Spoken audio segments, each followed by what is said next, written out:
নমস্কার, সুকন্যাস কিচেনে তোমাদের সবাইকে স্বাগত। আজকে তোমাদের জন্য আমি নিয়ে এসেছি ছোলের রেসিপি। তো চলো কিভাবে বানাই সেটা একবার দেখে নাও। এসো তাহলে এই ছোলে বানাতে আমার কি কি ইনগ্রেডিয়েন্টস লাগে আর আমরা কিভাবে বানাই সেটা একবার দেখে নাও।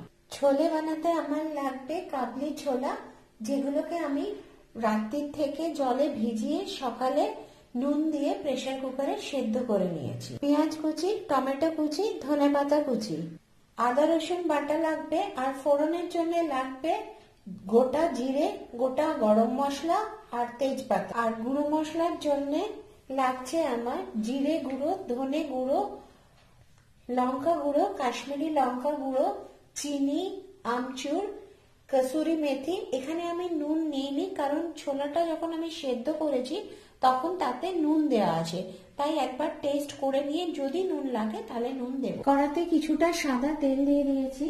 এবারে এটাকে খুব ভালো করে গরম হতে দিয়েছি। গরম হয়ে গেছে, এর ভেতরে আমি প্রথমে জিরেটা দিয়ে দিলাম, তারপর গোটা গরম মশলাটা দিচ্ছি, আর যে তেজপাতাটা রেখেছি সেই তেজপাতাটাও দিয়ে দিচ্ছি। দিয়ে এটা একবার নেড়ে নেব।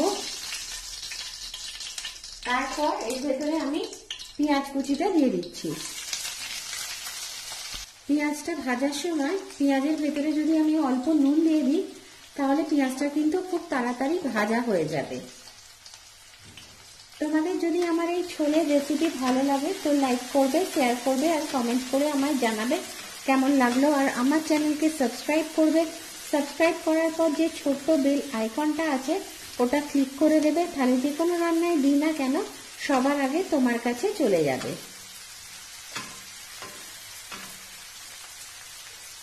টমেটো কুচিটা দিয়ে দিলাম। টমেটোটাও ভাজার সময় যদি অল্প নুন দিয়ে দেওয়া হয় টমেটোতে, তাহলে খুব তাড়াতাড়ি টমেটোটা গলে যায়, তাই অল্প নুন দিয়ে দিলাম। কিন্তু নুনটা যখন দেবো বুঝে দেবো, এমন বেশি কিছু দিয়ে দেবো না যাতে তরকারিতে আবার নুন বেশি হয়ে যায়, তাই অল্প অল্প পরিমাণেই দিচ্ছি আমি। দেখো আমার টমেটোগুলো সব গলে গেছে। এবারে আমি আদা রসুনের পেস্টটা দিয়ে দিলাম। আদা রসুনের কাঁচা গন্ধটা যাওয়া পর্যন্ত এটাকে আমি খুব ভালো করে একবার কষবো।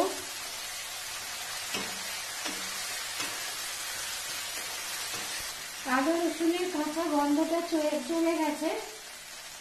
এবারে এর ভেতরে যে সমস্ত গুঁড়ো মশলাগুলো রেখেছিলাম আর কসুরি মেথিটাও রেখেছিলাম সব দিয়ে দিচ্ছি। অল্প জল দিচ্ছি, জল দিয়ে দিয়ে মশলাটা খুব ভালো করে কষবো।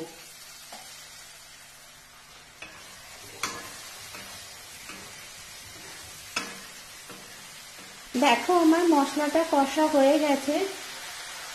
এবারে আমি ছোলাগুলো যেগুলো সেদ্ধ করে রেখেছিলাম সেগুলো এই মশলার ভেতর দিয়ে দিলাম,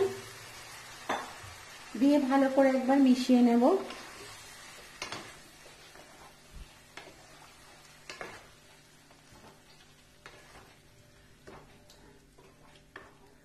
দেখো আমার এটা ভালো মতো ফুটে গেছে।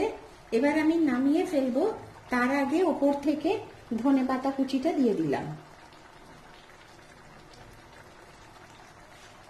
ধনেপাতাটাকেও ভালো করে একবার মিশিয়ে নিচ্ছি।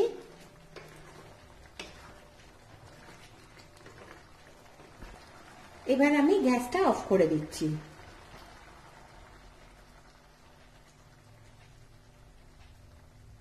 ছোলে আমার রেডি। গরম গরম পরিবেশন করো বাটোরা, লুচি, পরোটা বা নানের সাথে।